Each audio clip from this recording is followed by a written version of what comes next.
Welcome back Ranju ಹಳ್ಳಿ ಮನೆ YouTube ಚಾನಲ್ಗೆ ಎಲ್ಲರಿಗೂ ಕೂಡ ವೆಲ್ಕಮ್ ಅಂತ ಹೇಳ್ತಾ ಇವತ್ತಿನ ವಿಡಿಯೋದಲ್ಲಿ ಕೈಮನ ಯಾವ ರೀತಿ ಮಾಡೋದು ಅಂದ್ಬಿಟ್ಟು ಕೈಮ ಉಂಡೆನ ರೆಸಿಪಿನ ತೋರಿಸ್ತಾ ಇದ್ದೀನಿ. ಹಾಗೆಯೇ ನಮ್ಮ ಹಳ್ಳಿ ಶೈಲಿಯಲ್ಲಿ ಯಾವ ರೀತಿ ಮಾಡೋದು ಅಂದ್ಬಿಟ್ಟು ನಿಮ್ಮ ಕೂಟ ಶೇರ್ ಮಾಡ್ಕೊತಾ ಇದ್ದೀನಿ. ಖಂಡಿತವಾಗ್ಲೂ ಒಂದು ಸಲ ಟ್ರೈ ಮಾಡಿ, ತುಂಬ ಚೆನ್ನಾಗಿರುತ್ತೆ. ಹಾಗೆಯೇ ನಾನು ಟ್ರಸ್ಟ್ ಮೀ ಹೇಳ್ತೀನಿ, ತುಂಬ ಚೆನ್ನಾಗಿ ಬಂದಿತ್ತು. ಹಾಗೆಯೇ ಇಟ್ಕಿದವರೆ ಬೇಳೆ ಹಾಕಿ ಯಾವ ರೀತಿ ಕೈಮನ ಮಾಡೋದು ಅಂದ್ಬಿಟ್ಟು ತೋರಿಸ್ತಾ ಇದ್ದೀನಿ.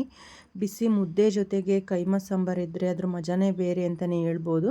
ಅಷ್ಟು ಟೇಸ್ಟಿಯಾಗಿ ಬಂದಿತ್ತು. ಇವಾಗ ಅದನ್ನು ಯಾವ ರೀತಿ ಮಾಡೋದು ಅಂತ ನೋಡ್ಕೊಳ್ಳೋಣ ಬನ್ನಿ. ಇಲ್ಲಿ ಸುಮಾರು ಒಂದು ಅರ್ಧ kg ಮಟನ್ನ ಕೈಮ ಮಾಡಿಸ್ಕೊಂಬಂದಿದ್ದಾರೆ. ಚಿಲುಕ್ಸಿಟ್ಟಿರೋ ಅಂಥ ಅವರೆಕಾಳು, ಹಾಗೆಯೇ ಸ್ವಲ್ಪ ಮಟನ್ನು. ಇವಾಗ ಮಸಾಲೆ ರುಬ್ಕೊಳ್ಳೋಕ್ಕೆ ನೋಡ್ಕೊಳ್ಳೋಣ. ಇಲ್ಲಿ ಒಂದು ಬೌಲಷ್ಟು ಹಸಿ ತೆಂಗಿನಕಾಯಿ ತುರಿ, ಒಂದು 3 ಗೆಡ್ಡೆವಷ್ಟು ಬೆಳ್ಳುಳ್ಳಿ, 2 ಇಂಚು ಶುಂಠಿ, 3 ಈರುಳ್ಳಿ, 1 ಟೊಮೊಟೊ, ಚಕ್ಕೆ, ಲವಂಗ, ಮೆಣಸು, ಹಾಗೆಯೇ ಸ್ವಲ್ಪ ಕೊತ್ತಂಬರಿ ಸೊಪ್ಪು, ಒಂದು ಸ್ವಲ್ಪ ಪುದೀನ ತೊಗೊಂಡಿದ್ದೀನಿ.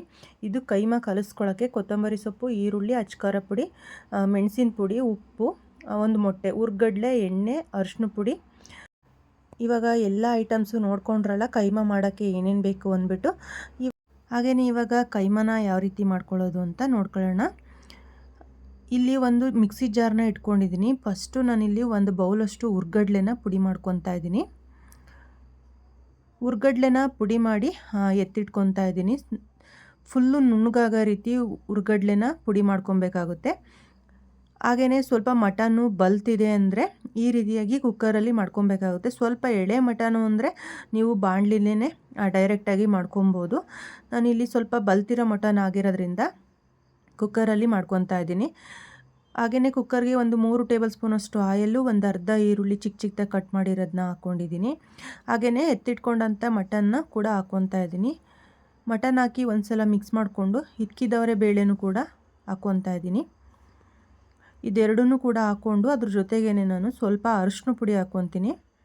ಅರಿಶಿನ ಪುಡಿ, ಉಪ್ಪು ಎರಡನ್ನೂ ಹಾಕಿ ಒಂದು ಸಲ ಮಿಕ್ಸ್ ಮಾಡಿಕೊಂಡು ಇದೆರಡನ್ನೂ ಹಾಕಿ ಒಂದು 1/4 ಗಂಟೆ ಅದರಲ್ಲಿ ಇರೋಂಥ ನೀರಿನ ಅಂಶ ಎಲ್ಲ ಸಿಯೋ ತನಕ ಚೆನ್ನಾಗಿ ಬೇಯಿಸ್ಕೊತೀನಿ. ಆಗ ಇದಕ್ಕೆ ಚೆನ್ನಾಗಿ ಉಪ್ಪು ಮಟನ್ಗೆ ಹಿಡಿಯುತ್ತೆ ಅಂದ್ಬಿಟ್ಟು ಇದು ಒಂದು ಸೈಡಲ್ಲಿ ನೀರೆಲ್ಲ ಚೆನ್ನಾಗಿ ಸೇಯ್ತಾ ಇರಲಿ. ಅಷ್ಟರೊಳಗಡೆ ಇಲ್ಲಿ ನಾನು ಮಸಾಲೆ ಹುರ್ಕೊಳ್ಳೋಕ್ಕೆ ಇಲ್ಲಿ ಒಂದು ಬಾಣಲಿ ಇಟ್ಕೊಂಡು ಬಾಣಲಿಗೆ ಒಂದು 2 ಟೇಬಲ್ ಸ್ಪೂನಷ್ಟು ಆಯಲ್ನ ಹಾಕ್ಕೊತಾ ಇದ್ದೀನಿ. ಆಯಲ್ ಹಾಕ್ಕೊಂಡು ಆದಮೇಲೆ ಚೆನ್ನಾಗಿ ಎಣ್ಣೆ ಬಿಸಿ ಆದಮೇಲೆ ಅದಕ್ಕೆ ಕಟ್ ಮಾಡಿ ಇಟ್ಟಿದ್ದಂಥ ಈರುಳ್ಳಿ ಹಾಕ್ಕೊತಾ ಇದ್ದೀನಿ. ಹಾಗೆಯೇ ಚಕ್ಕೆ, ಲವಂಗ, ಏಲಕ್ಕಿ, ಕಾಳುಮೆಣಸು, ಬೆಳ್ಳುಳ್ಳಿ, ಶುಂಠಿ, ಟೊಮೊಟೊ ಎಲ್ಲನೂ ಕೂಡ ಹಾಕಿ ಚೆನ್ನಾಗಿ ಎಣ್ಣೆಲಿ ಫ್ರೈ ಮಾಡ್ಕೊತಾ ಇದ್ದೀನಿ ನಾನು. ಮಸಾಲೆನ ಚೆನ್ನಾಗಿ ಹುರಿದು ಸಾಂಬಾರು ಮಾಡೋದು ಅಂದರೆ ಖಂಡಿತವಾಗ್ಲೂ ತುಂಬಾ ಚೆನ್ನಾಗಿ ಬರುತ್ತೆ. ಹಾಗೆಯೇ ಹಳ್ಳಿ ಶೈಲಿಲಿ ಮಾಡ್ತಾ ಇರೋದ್ರಿಂದ ಒಂದು ಎಕ್ಸ್ಟ್ರಾ ಟೇಸ್ಟ್ ಅಂತಲೇ ಹೇಳ್ಬೋದು. ಅದರಲ್ಲೂ ಕೂಡ ಇದನ್ನು ನಾವು ಈ ರೆಸಿಪಿನ ಒಲೆ ಮೇಲೆ ಮಾಡೋದು ಅಂದರೆ ಸೌದೆ ಒಲೆಯಲ್ಲಿ ತುಂಬ ಚೆನ್ನಾಗಿ ಬರುತ್ತೆ ಅಂತಲೇ ಹೇಳ್ಬೋದು. ಹಾಗೆಯೇ ನಾನು ಇಲ್ಲಿ ಸ್ಟವ್ನ ಆಫ್ ಮಾಡಿಕೊಂಡು ಪುದೀನ, ಸಾಂಬಾರು ಸೊಪ್ಪು ಹಾಕಿ ಒಂದು ಸಲ ಮಿಕ್ಸ್ ಮಾಡಿ ಎತ್ತಿಟ್ಕೊಂಡಿದ್ದೀನಿ. ಇಲ್ಲಿ ಮಿಕ್ಸಿ ಜಾರ್ಗೆ ಒಂದು ಬೌಲಷ್ಟು ಹಸಿ ತೆಂಗಿನಕಾಯಿ ತುರಿ ಹಾಕ್ಕೊಂಡು ಮಸಾಲೆನ ಹುರಿದಿಟ್ಕೊಂಡಿದ್ದು ಸ್ವಲ್ಪ ತಣ್ಣಗಾದ್ಮೇಲೆ ಅದಕ್ಕೆ ಸ್ವಲ್ಪ ಅರಿಶಿನ ಪುಡಿ ಹಾಕಿ ಒಂದು ಸ್ವಲ್ಪ ರುಬ್ಕೊತೀನಿ. ತರಿಯಾಗಿ ಮೊದಲು ರುಬ್ಕೊತೀನಿ. ಅದಾದಮೇಲೆ ಅದಕ್ಕೆ ಸಾಂಬಾರು ಪೌಡ್ರನ್ನ ಆ್ಯಡ್ ಮಾಡ್ಕೊತಾ ಇದ್ದೀನಿ. ಸುಮಾರು ಇಲ್ಲಿ ನಾನು ಒಂದು 4 ಟೇಬಲ್ ಸ್ಪೂನಷ್ಟು ಸಾಂಬಾರು ಪೌಡ್ರನ್ನ ಹಾಕಿ ರುಬ್ಕೊಂಡಿದ್ದೀನಿ. ಫುಲ್ಲು ನುಣ್ಣಗೆ ರುಬ್ಕೊಬೇಕಾಗುತ್ತೆ. ಇಲ್ಲಿ ಸ್ವಲ್ಪ ಮಸಾಲೆನೂ ಕೂಡ ಎತ್ತಿಟ್ಕೊತಾ ಇದ್ದೀನಿ. ಇನ್ನು ಉಳಿದಂಥ ಮಸಾಲೆನ ನಾನು ಮಟನ್ನ ಬೇಯಕ್ಕೆ ಇಟ್ಕೊಂಡಿದ್ದೆ ಅಲ್ವಾ ಅದಕ್ಕೆ ಸೇರಿಸಿ ಅದಕ್ಕೆ ಎಷ್ಟು ನೀರು ಬೇಕು ನೋಡಿ ನಾನು ಆ ನೀರನ್ನ ಹಾಕ್ಕೊತಾ ಇದ್ದೀನಿ. ಚೆನ್ನಾಗಿ ನೀರು ಹಾಕಿದ್ಮೇಲೆ ಒಂದು ಸಲ ಮಿಕ್ಸ್ ಮಾಡಿ ನಿಮಗೇನಾದರೂ ಸಪ್ಪೆ ಅನಿಸಿದರೆ ಮತ್ತು ಉಪ್ಪನ್ನ ಹಾಕ್ಕೊಬೇಕಾಗುತ್ತೆ. ನನಗೆ ಸ್ವಲ್ಪ ಉಪ್ಪು ಬೇಕು ಅನ್ನಿಸ್ತು, ಅದರಿಂದ ನಾನಿಲ್ಲಿ ಉಪ್ಪನ್ನ ಆ್ಯಡ್ ಮಾಡ್ತಾ ಇದ್ದೀನಿ. ಹಾಗೆಯೇ ಉಪ್ಪು ಹಾಕಿದ್ಮೇಲೆ ಕುಕ್ಕರ್ ಕ್ಯಾಪ್ನ ಹಾಕಿ ನಾನು ಇಲ್ಲಿ ಒಂದು 3 ವಿಷಲ್ನ ತೊಗೊತಾ ಇದ್ದೀನಿ. ಹಾಗೆಯೇ ಅದು ವಿಷಲ್ ಬರೋ ಅಷ್ಟರೊಳಗಡೆ ಇಲ್ಲಿ ನಾನು ಕೈಮನ ರುಬ್ಕೊತಾ ಇದ್ದೀನಿ. ತೆಗೆದಿಟ್ಕೊಂಡಂಥ ಕೈಮನ ಇವಾಗ ಚೆನ್ನಾಗಿ ಒಂದು 2-3 ಸಲ ನೀಟಾಗಿ ವಾಶ್ ಮಾಡಿ ಎತ್ತಿಟ್ಕೊಂಡಿದ್ದೆ. ಇವಾಗ ಮಿಕ್ಸಿ ಜಾರ್ಗೆ ಹಾಕಿ ಚೆನ್ನಾಗಿ ರುಬ್ಕೊತೀನಿ ಒಂದು 2-3 ಸಲ. ಹಾಗೆಯೇ ಇಲ್ಲಿ ಕೈಮ ಮಾಡೋಕ್ಕೆ ಅಂದ್ಬಿಟ್ಟು ಈರುಳ್ಳಿ, ಕೊತ್ತಂಬರಿ ಸೊಪ್ಪು, ಅಚ್ಕಾರ ಪುಡಿ, ಕಾಳುಮೆಣಸು ಪೌಡ್ರು ಎಲ್ಲ ಇಟ್ಕೊಂಡಿದ್ದೆ ಅಲ್ವಾ ಅದನ್ನೆಲ್ಲ ನೀಟಾಗಿ ಒಂದು ಸಲ ಮಿಕ್ಸ್ ಮಾಡಿಕೊಂಡು ಅದಾದಮೇಲೆ ನಾನು ಇಲ್ಲಿ ಕೈಮನ ಹಾಕ್ಕೊತಾ ಇದ್ದೀನಿ. ಹಾಗೆಯೇ ನಿಮಗೆ ಸ್ವಲ್ಪ ಖಾರ ಜಾಸ್ತಿ ಬೇಕು ಅಂದರೆ ಈ ಟೈಮಲ್ಲಿ ಸ್ವಲ್ಪ ಅಚ್ಕಾರ ಪುಡಿನ ಜಾಸ್ತಿ ಹಾಕ್ಕೊಬೋದು.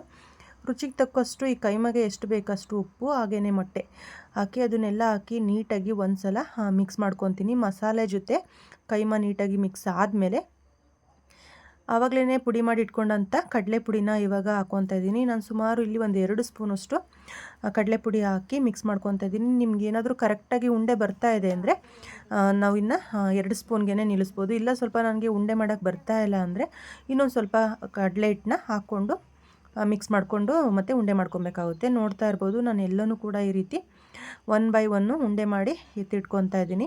ಈ ರೀತಿಯಾಗಿ ನಿಮಗೆ ಕೈಮನ ನೀಟಾಗಿ ಉಂಡೆ ಮಾಡೋಕ್ಕೆ ಬಂದರೆ ಸಾಕಾಗುತ್ತೆ. ಇಲ್ಲಾಂದರೆ ಇನ್ನೊಂದು 2 ಟೇಬಲ್ ಸ್ಪೂನಷ್ಟು ನೀವು ಹಾಕೊಬೋದು. ಕಡಲೆ ಪುಡಿನ ಹಾಕಿ ಮಿಕ್ಸ್ ಮಾಡಿಕೊಂಡು ಉಂಡೆನ ಮಾಡ್ಕೊಬೇಕಾಗುತ್ತೆ. ಹಾಗೆಯೇ ನಾನು ಸಾಂಬಾರನ್ನ ಕುಕ್ಕರಿಂದ ಬಾಣಲಿಗೆ ಹಾಕ್ಕೊಂಡಿದ್ದೆ. ಯಾಕೆ ಅಂದರೆ ಉಂಡೆ ಎಲ್ಲ ಒಂದ್ರ ಮೇಲೊಂದು ಕೂರಬಾರ್ದು. ಈ ರೀತಿ ಒಂದೊಂದೇ ಬಿಟ್ಕೊಬೇಕು ಉಂಡೆನ ಸಾಂಬಾರೊಳಗಡೆ. ಹಾಗೆಯೇ ನಾವು ಉಂಡೆನ ಸಾಂಬಾರಿಗೆ ಹಾಕಬೇಕಾದ್ರೆ ಸ್ಟವ್ನ ಆಫ್ ಮಾಡಿ ಉಂಡೆನ ಹಾಕ್ಕೊಬೇಕು. ಅದಾದಮೇಲೆ ಸ್ಟವ್ನ ಆನ್ ಮಾಡಬೇಕಾಗುತ್ತೆ. ನೋಡ್ತಾ ಇರ್ಬೋದು ಚೆನ್ನಾಗಿ ಇವಾಗ ಕುದೀತಾ ಇದೆ. ಹಾಗೆಯೇ ನಾವು ಕೈಮನ ಹಾಕ್ತಿದ್ದಂಗೆ ಯಾವುದೇ ಕಾರಣಕ್ಕೂ ಮಿಕ್ಸ್ ಮಾಡೋಕ್ಕೆ ಹೋಗಬಾರ್ದು. ಅದೇ ಆಗಿ ತನ್ನಾಗಿ ಬೆಂದಾದಮೇಲೆ ಈ ರೀತಿ ಮೇಲ್ಗಡೆ ಬರುತ್ತೆ ಕೈಮಾ ಉಂಡೆ ಎಲ್ಲ. ಆವಾಗ ಒಂದು ಸಲ ಮಿಕ್ಸ್ ಮಾಡಿಕೊಂಡ್ರೆ ಸಾಕಾಗುತ್ತೆ. ಪರ್ಫೆಕ್ಟಾಗಿ ಕೈಮಾ ರೆಸಿಪಿ ರೆಡಿಯಾಗುತ್ತೆ.